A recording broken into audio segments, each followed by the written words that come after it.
chacun de nous, aujourd'hui, cherche des modèles. Un modèle à suivre. Malheureusement, nos jeunes, nos grands, suivent des modèles où il y a leur perte ici-bas et dans l'au-delà. Beaucoup de jeunes, beaucoup de gens prennent des modèles. Or, le modèle que Allah subhanahu wa ta'ala nous a indiqué, le meilleur modèle, c'est le modèle du prophète sallallahu, c'est le modèle que Allah subhanahu wa ta'ala a dit, c'est le modèle du prophète sallallahu alayhi wa sallam. Le prophète sallallahu alayhi wa sallam, c'est le meilleur modèle. Puis Allah subhanahu wa ta'ala a cité les prophètes et les gens pieux. Tous ces gens-là, ce sont des modèles à suivre. Aujourd'hui, nous suivons des chanteurs, des danseuses. Nous suivons des acteurs. Parfois même des gens qui partent encore plus loin, tellement qu'ils prennent ces gens comme idoles. Jusqu'au point où la personne il fait des opérations, il fait de la chirurgie esthétique pour ressembler à telle personne. Tu rentres dans sa chambre et il y a des photos partout de telle personne, de tel joueur, de tel acteur. Dans son portable, la photo de cet acteur, de ce joueur. Et rêve, sa parole, sa discussion, sa conversation journalière tourne autour de ce modèle. Et il perd ici-bas et dans l'au-delà. Le meilleur modèle, c'est le modèle que Allah lui-même nous a indiqué, nous a mentionné. C'est le modèle du prophète sallallahu alayhi wa sallam. Et ainsi de suite, les compagnons radiallahu anhum. Aujourd'hui, nous allons parler d'un modèle qui est le besoin de toute femme aujourd'hui. C'est une femme que Allah subhanahu wa ta'ala lui a donné. Tout ce qu'une femme rêve. Toutes les femmes rêvent d'être belles. Toutes les femmes rêvent d'être riches. Toutes les femmes rêvent d'être intelligentes. Mais très peu de femmes où Allah subhanahu wa ta'ala leur donne tout ça. Il n'y a que 4 personnes, 4 femmes, où Allah subhanahu wa ta'ala les a complétées. Leur éducation et leur comportement. Le prophète sallallahu alayhi wa sallam a dit, Allah a complété dans le sens 4 femmes. C'est Maryam et Asiya et Khadija et Fatima. Ce sont les femmes où Allah subhanahu wa ta'ala a complété leur bon comportement. Cette femme, c'est Asiya radiallahu anha. Cette femme où Allah subhanahu wa ta'ala lui a donné toutes choses. Tout ce qu'un homme rêve. Tous les hommes rêvent d'avoir une femme belle et riche et intelligente et elle est pieuse. Jamais tu trouveras. Asiya radiallahu anha, Allah subhanahu wa ta'ala lui a donné tout ça. Et Allah subhanahu wa ta'ala l'a mentionné dans le Coran. Mais Allah subhanahu wa ta'ala ne l'a pas mentionné dans le Coran parce qu'elle est belle, parce qu'elle est intelligente, parce qu'elle est riche. Allah subhanahu wa ta'ala a mentionné son nom dans le Coran parce qu'elle était croyante. Des femmes, tu leur dises, ma sœur, crains Allah, tu es belle, crains Allah subhanahu wa ta'ala, ne sois pas une épreuve pour les autres. Et tu dis, laisse-moi profiter de cette vie. Ah, je suis encore jeune, moi. Si je mets le hijab, comme vous dites, qui c'est qui me regardera? Mais moi, je veux attirer le maximum jusqu'à ce que je choisis la personne fiable pour moi. Ça, c'est l'organisation de l'être humain. Allah subhanahu wa ta'ala, il a une autre organisation. C'est que telle femme qui ne craint pas Allah subhanahu wa ta'ala, c'est qui est le genre d'homme qui se présente devant elle. Vous avez déjà vu un homme pieux marche avec une femme en mini-jupe? Jamais. Ça colle pas. Trouvez l'erreur. Il y a quelque chose qui ne va pas dedans. Au contraire, les gens qui vont se présenter pour cette femme, c'est le genre de personne qui veut que cette femme, il ne veut pas que cette femme, à la suite, devienne pieuse. Non. Certes, tu vas avoir un homme riche, comme Asiya radiallahu anha, Allah subhanahu wa ta'ala lui a donné comme homme un roi, Fir'aun. C'est pas n'importe quel roi. Allah subhanahu wa ta'ala lui a donné la richesse. Et tout cela. Tu peux avoir la richesse. Tu peux avoir un beau gosse. Un homme dont tu rêves. Ton genre que tu rêves.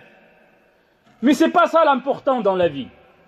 Le plus important dans la vie, c'est que cet homme, il te conduira vers le paradis, pas vers l'enfer. Maintenant, même les parents, ils conduisent leurs enfants vers l'enfer, wal-'iyadhu billah. قال النبي صلى الله عليه وسلم إذا جاءكم من ترضون دينه وخلقه فزوجوه. Si un homme qui a un bon comportement et qui a de la religion, qui pratique sa religion, mariez-le. Donnez-lui vos enfants, après leur concertation bien sûr. إلا تزوجوه تكن في الأرض فتنة وفساد عظيم. Si vous ne le faites pas, il y aura un dysfonctionnement sur terre. Pourquoi? Parce que Allah t'a choisi. Nous, qu'est-ce qu'on dit? S'il n'est pas docteur, jamais je lui donnerai ma fille. S'il n'est pas ingénieur, jamais je lui donnerai ma fille. On demande à la personne, t'as combien sur ton compte bancaire? Comme si cette femme-là, c'est une marchandise. Comme si cette femme-là, c'est un matériel. Le père, il regarde ses intérêts d'abord pour accepter. Et quand il y a un homme pieux, il se présente. Ah non, qu'est-ce que tu vas offrir à ma fille? Je vais offrir à ta fille le chemin vers le paradis. Peut-être tu vas donner ta fille, tu vas accepter le mariage avec un homme riche, mais il va faire la vie de ta fille un enfer. Et on l'entend aujourd'hui. Tu peux être riche aux femmes. Tu peux être belle, mais au fur et à mesure, les jours y passent, les mois y passent, ne crois pas que la beauté dure éternellement. Ne crois pas que la richesse dure éternellement. Tout ça, c'est éphémère. Regardez les vieux, les personnes âgées. Regardez les personnes malades. Pour dire que Allah subhanahu wa ta'ala change les situations, mais Allah subhanahu wa ta'ala donne la beauté et donne l'argent afin d'éprouver la personne pour voir si cette personne-là obéit à Allah subhanahu wa ta'ala. Pour voir si cette personne craint Allah subhanahu wa ta'ala dans ce que Allah subhanahu wa ta'ala lui a donné.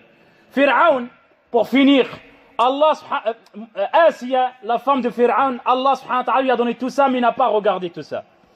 Le prophète sallallahu alayhi wa sallam a dit dans un hadith rapporté par le Bukhari Muslim, selon Ibn Abbas radiyallahu anhum, il a dit yu'ta bi an'ami ahli al-ard. On va faire venir le jour de résurrection l'homme le plus riche. Et Allah subhanahu wa ta'ala le met dans l'enfer juste, il le plonge dans l'enfer, il le sort.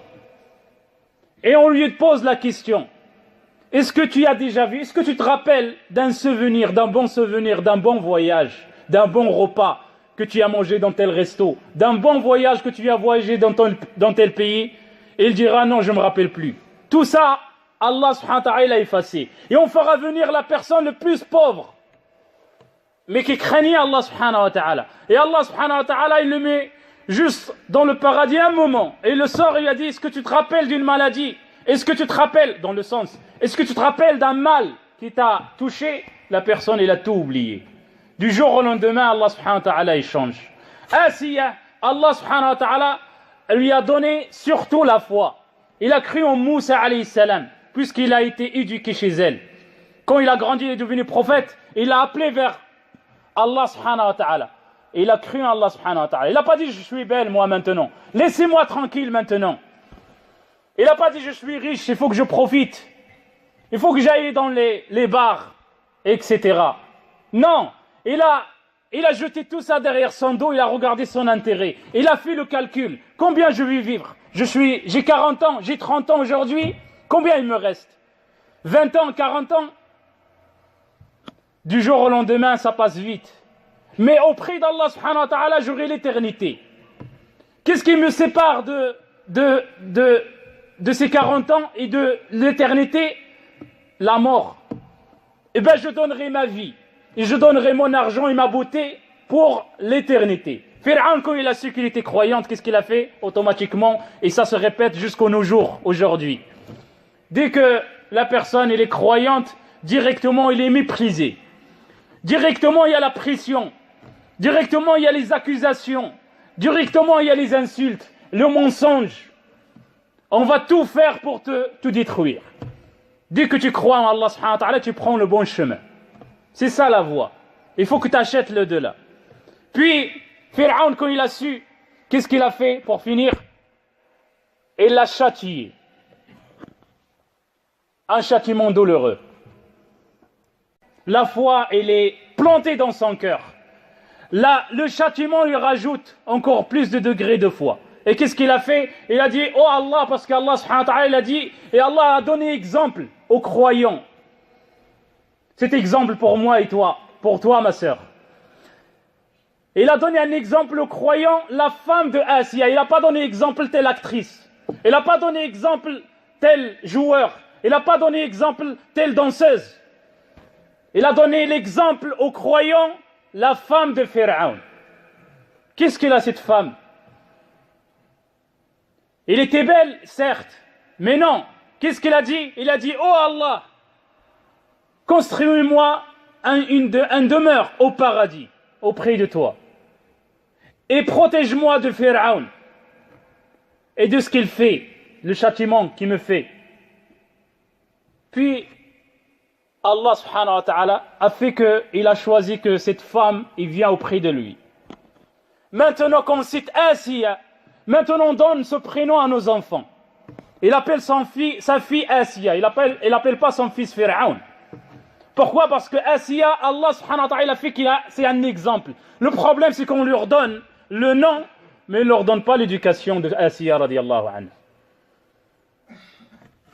Allah subhanahu wa ta'ala a fait que Asiya, à chaque fois qu'on la cite, on dit qu'Allah l'a béni. Et Pharaon, il est dans la poubelle de l'histoire.